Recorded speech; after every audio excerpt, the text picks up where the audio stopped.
some news since we've been on the air tonight. The Trump administration's blanket refusal to turn over documents for the impeachment trial is facing some new challenges on a number of fronts tonight. First, you should know that the New York Times has filed an interesting brief, a compelling, to my mind, brief in federal court tonight, arguing that the White House claiming privilege in order to withhold certain Ukraine-related documents from OMB.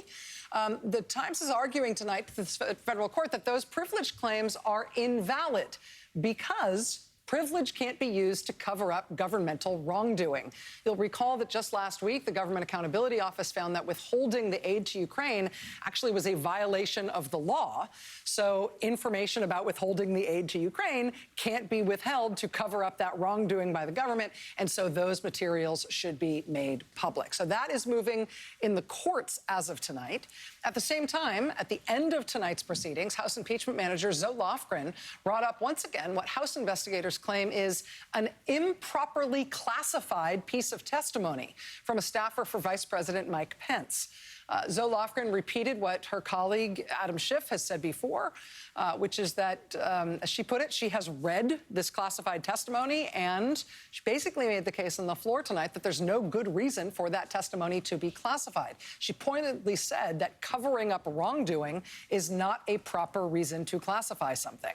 Chief Justice John Roberts tonight, in a somewhat surprising denouement to tonight's proceedings, he allowed that piece of classified testimony, which he described as a single page of classified testimony, will be made available to senators. That's not being made available to the public because it is classified. There's criticism of the fact that it is classified, and all 100 senators will now have access to it. They'll have to go to a secure room, a classified setting in the Capitol in order to look at it. I want to bring into the conversation now Sherrilyn Ifill. She's president and director counsel at the NAACP Legal Defense Fund. Sherrilyn, it's great to have you here. Thanks for making time. Thanks for having me. Let me ask you about the privilege claims here. One of the things that's been interesting over the course of these proceedings is that we, the public, keep getting new information. Stuff from FOIA lawsuits that's being released, heavily redacted materials, and lots of privilege claims, deliberative privilege claims from the White House in terms of what we're allowed to see.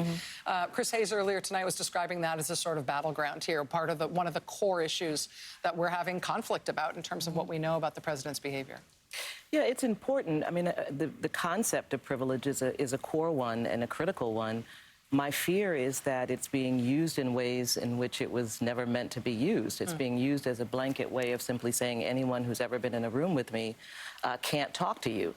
And my fear is it's distorting the whole concept of privilege. And the use of it, I would actually call it the abuse of privilege, should be concerning. And when I look out and I watch these arguments and I see all the lawyers, all the senators who are lawyers, in that room and who really know what privilege is and who know what the limitations of privilege are, but who are willing to go along with these arguments that in any other context they would recognize as specious, it's deeply concerning.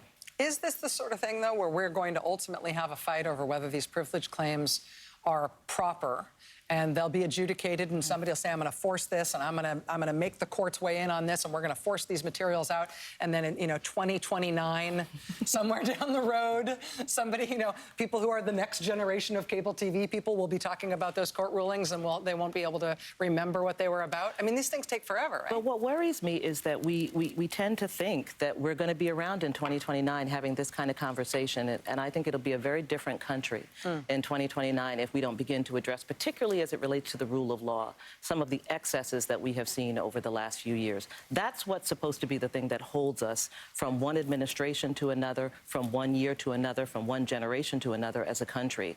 And the kind of topsy-turvy approach to the rule of law and the willingness of so many in our profession to acquiesce to these excesses, I think suggests that we may be on a road to this being a very different country. And so when we get to this place that we think we're going to get to, where this is all going to be, washed out, it may not matter because we just may be in a very different place as a republic. But we may be, right now, pretty much exactly 1 year away from every single document that's in contention now being released immediately to the Congress, which, if there's a new president sworn in on Inauguration Day next year, that afternoon, all of this will happen.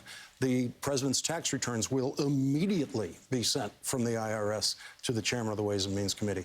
Those senators and House members, but especially these senators, should know that they are now possibly 1 year away from the full release of every single document that's in contention here, and their votes will be measured against that information when it comes out a year from now. But the chance they're taking, the presumption is that it's not going to be a different president. And they're taking that chance, I think, in some measure because of what we see today. I think some people are forgetting that this actually is about the integrity of the 2020 election. Mm-hmm. It's about what the claim is that the president tried to do with regard to the 2020 election. And even as we sit here and as we watch this impeachment, there's legislation like the SHIELD Act, which was sponsored by Zoe Lofgren, that's designed to prevent some of the things that happened in 2016 from happening again, preventing foreign governments from being able to get campaign information, disclosures of foreign governments and political advertisements and so forth. And all of those bills, there are about 10 bills, and they're sitting in the Senate. And Senate leadership will not allow those bills to move that are designed to protect our election. Mm-hmm. So the chance some people are taking is that they won't have to worry about what happens in January of next year. And it's important, especially for someone like me who's involved in, working on voter suppression, and for the communities of people that I represent, when we watch this, that we're not just talking about the personal political fate of President Trump or any of the senators in the room. We're talking about the integrity of our elections. People may come out in droves, but if our elections are not protected, if they can be hacked, if foreign governments can do the same kind of thing that was done in the past, if the president actually can call for foreign governments to do what he did with impunity, these are all issues that go to the very heart of our democracy. And for the people that I represent who struggled for decades and centuries to have the ability to be full citizens and participate in the political process, we all of the political talk, what undergirds it is our ability to participate as full citizens. And that's what makes us a democracy. And ultimately, that's what this is all about. And we just can't lose sight of that as we watch. I think Adam Schiff going so far, and what appeared to be an ad lib today, to call these proceedings as being about the president cheating in the next election, using that phrase cheating, that he was trying essentially to rig the next election and interfere with it and cheat. That's going to be on the front page of a number of newspapers nationwide tomorrow. And I think he went out on a rhetorical limb, maybe further than he had planned to, but by being so aggressive on that point, I do think, at least for today, put that squarely at the center of the narrative. We are going to